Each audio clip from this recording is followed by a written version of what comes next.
दोस्तों, आज की कहानी बहुत ही इंटरेस्टिंग होने वाली है, तो आप लोग इस वीडियो के अंत तक जरूर बने रहिएगा। तो चलिए शुरू करते हैं। बुद्ध के संग सबके लिए खुले रहते थे। सब उनके शिष्य बनना चाहते थे। कुछ लोगों को तो बुद्ध सीधे अपने संग में शामिल कर लेते थे, तो कुछ को कहते थे तुम एक दिन रात के लिए शमशान में जाकर रहो। इसी प्रकार एक व्यक्ति बुद्ध के पास आया और कहा, मुझे आप अपना शिष्य बनाइए। बुद्ध ने उस व्यक्ति से कहा, तुम्हें मेरे शिष्य बनने के लिए एक दिन पूरा शमशान में बिताना होगा और तुम वहाँ जो कुछ भी सीखोगे मुझे आकर बताना। उसके बाद ही तुम संघ में शामिल हो पाओगे। वह व्यक्ति यह सुन घबरा गया। उसने बुद्ध से कहा, दिन में तो ठीक है, लेकिन रात में शमशान में रहना खतरनाक है। बुद्ध ने कहा, कैसा खतरा? व्यक्ति ने कहा, वहाँ भूत प्रेत होंगे, वह मुझे पकड़ लेंगे। बुद्ध ने कहा, क्या तुमने भूत प्रेत देखे हो?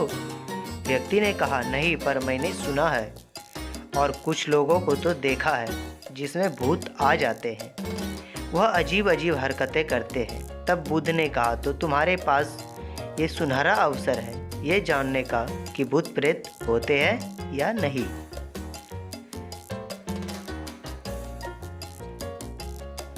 तुम वहाँ एक रात गुजारो और फिर विश्लेषण करके बताना कि भूत प्रेत होते हैं या नहीं।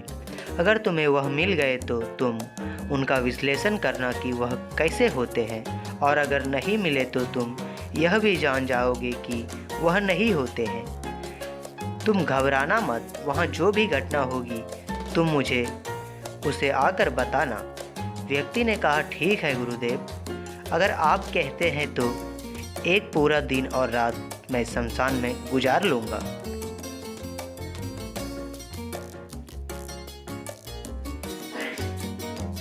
बुद्ध ने कहा, ठीक है, अब तुम आश्रम में आराम करो और कल सुबह ही शमशान के लिए निकल जाना। बुद्ध ने अपने चारों शिष्यों को कहा कि यह व्यक्ति कल शमशान जाएगा, तुम आप उसके पीछे जाना और उस पर नज़र रखना, उसका ध्यान रखना, पर याद रहे कि उसे पता ना चले कि तुम उसके पीछे गए हो। अगले दिन वह व्यक्ति बुद्ध के पास गया और बोला, जैसा आपने कहा था मैं शमशान के लिए निकल रहा हूँ। बुद्ध ने उस व्यक्ति से कहा, ठीक है, अब तुम जा सकते हो।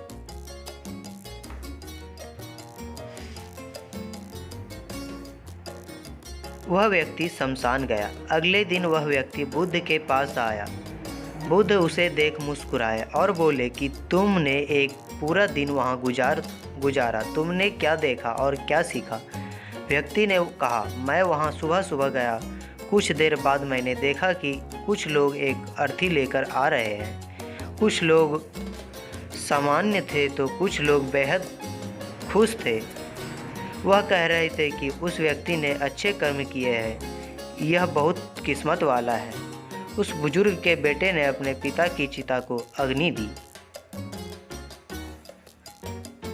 वह कुछ देर वहाँ खड़ा रहा। उसके बाद एक एक करके सब लोग जाने लगे।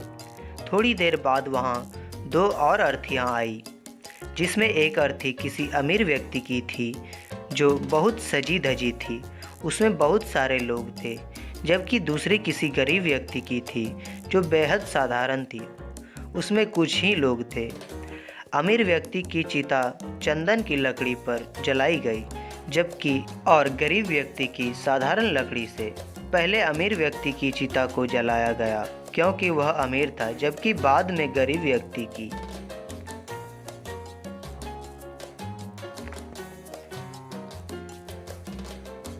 थोड़ी देर बाद दोनों व्यक्ति की चिता को जला दिया गया। उसके बाद सभी लोग वहां से चले गए, लेकिन मैं वहीं खड़े उसे देखता रहा। बुद्ध ने कहा, उनकी चिता को देख तुम क्या समझा? व्यक्ति ने कहा, बुद्ध, दोनों की चिता एक समान थी।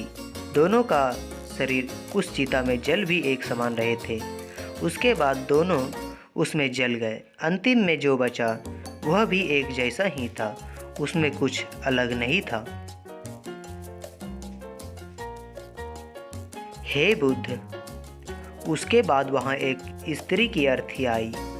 उस स्त्री का पति बेहद दुखी था और वहाँ आए सभी लोग भी काफ़ी दुखी थे। वह सभी उनके पति को संवादना दे रहे थे। हे बुद्ध, उसमें मैंने देखा कि बहुत लोग काफ़ी ज्ञानी थे। वह ज्ञान की बातें कर रहे थे। वह सब महाज्ञानी कह रहे थे कि यहाँ तो एक दिन सबको आना ही है।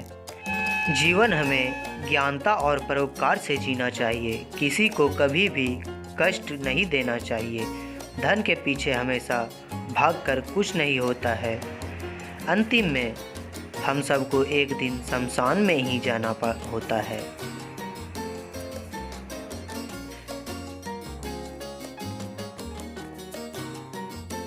उसके बाद वहाँ कोई नहीं आया और मैं पूरी रात वहीं पर रहा और अगली सुबह आपके पास आ गया।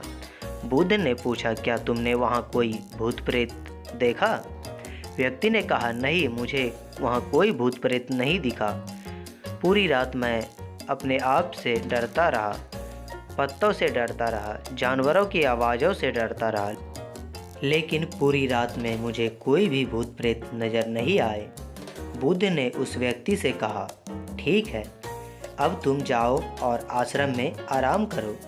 कल फिर एक दिन और रात के लिए तुम्हें शमशान में जाना होगा।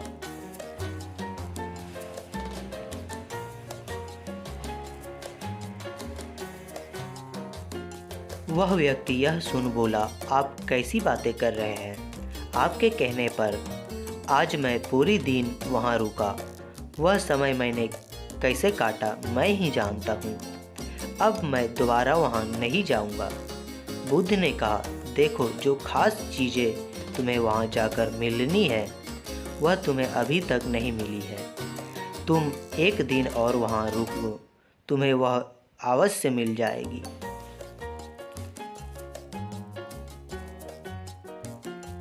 व्यक्ति कहता है, ठीक है, मैं आपके कहने से एक बार और चला जाता हूँ। यह कहकर व्यक्ति आश्रम में जाकर आराम करने लगा। अगले दिन वह व्यक्ति फिर बुद्ध का आशीर्वाद लेकर वहाँ से शमशान के लिए चला गया। एक पूरा दिन बिताकर अगले दिन फिर बुद्ध के पास आया। बुद्ध ने पूछा, तो तुम्हें वह चीज़ मिली? व्यक्ति ने कहा, हाँ, मुझे वह मिला। बुद्ध ने पूछा, तो बताओ तुम्हें वहाँ क्या मिला? व्यक्ति ने कहा, मैंने देखा कि कुछ लोग शाम को मुझे अर्थी पर लेकर आ रहे हैं। मेरे पीछे कुछ 15-20 लोग चल रहे हैं और मुझे 4 कंधों पर उठा रखा। मेरे पिता आगे आगे चल रहे हैं और कुछ लोग मेरे ऊपर फूल फेंक रहे हैं और मेरे कुछ रिश्तेदार मेरे पीछे चल रहे हैं। वह लोग बेहद दुखी हैं।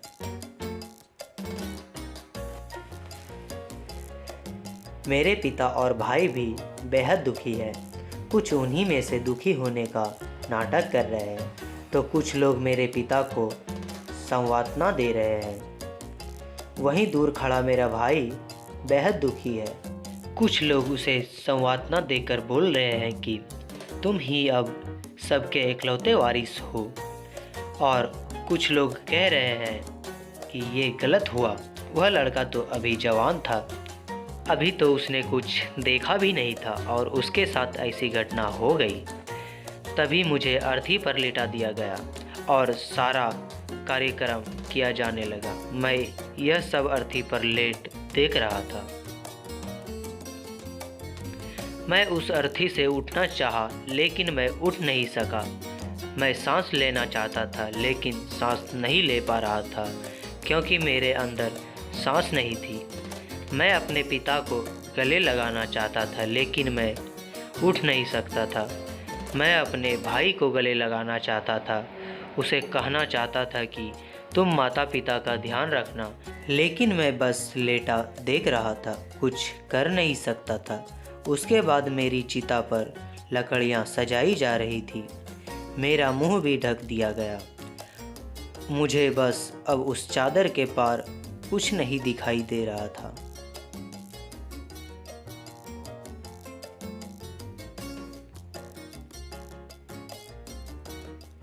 फिर उसके बाद मुझे गर्मी महसूस होने लगी। फिर मैंने देखा कि मुझे जलाया जा रहा है। मेरे हाथ पैर जलने लगे हैं, मेरी हड्डियाँ खाल सब जलने लगा था। धीरे धीरे अग्नि और ज़्यादा बढ़ गई। मैं वहाँ से उठना चाहता था, मेरा दम घुट रहा था। मैं सांस लेना चाहता था, लेकिन मैं ऐसा कुछ नहीं कर पा रहा था। मैं उस अग्नि में पूरी तरह खो गया। मैं पूरी रात खुद को ऐसे ही जलते देखता रहा।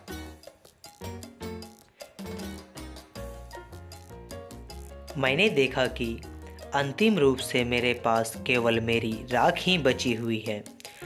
उस पूरी रात ना तो मैं डरा और ना ही डर का एहसास हुआ। पता नहीं कहाँ मैं पूरी रात खोया हुआ था और सुबह होते ही मैं आपके पास आ गया। बुद्ध मुस्कुराए और बोले कि अब तुम संघ में शामिल हो सकते हो और वास्तव में ध्यान और ज्ञान होने के लिए ध्यान का बीज अंदर होना जरूरी है। वह बीज तुम्हें वहाँ कल रात मिला, जब तुमने जाना कि वहाँ सब कुछ नश्वर है। इस दुनिया में सभी व्यक्ति शमशान में जाने के बाद ये तो देख लेते हैं कि सभी को वहाँ जाना है, लेकिन जैसे ही वहाँ से बाहर निकलते हैं वह सब भूल जाते हैं।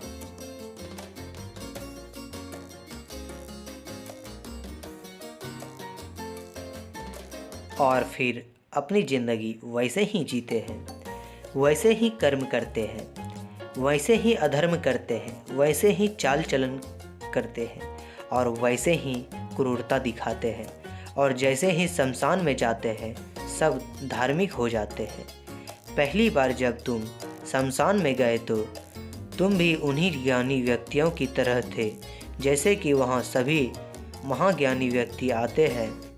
और जैसे ही तुम दोबारा वहाँ गए और आज वापस आए हो तो तुम्हारे अंदर भी ज्ञान का बीज उत्पन्न हो गया है। हम तब तक जीवन को नहीं समझ सकते हैं जब तक हम मृत्यु को नहीं जानते। जो व्यक्ति बीमार है वही स्वास्थ्य के महत्व को समझ सकता है। जो ध्यान का बीज तुमने कल रात पाया, अब उसे तुम्हें लक्ष्य बनाना है और ऐसा ही विशाल लक्ष्य तुम्हारे अंदर उत्पन्न होगा जो सभी के ध्यान की इच्छाओं से परिपूर्ण करेगा। दोस्तों, आज की कहानी आपको कैसी लगी कमेंट करके ज़रूर बताएं और इस वीडियो को लाइक, शेयर एवं चैनल को सब्सक्राइब जरूर करें। धन्यवाद।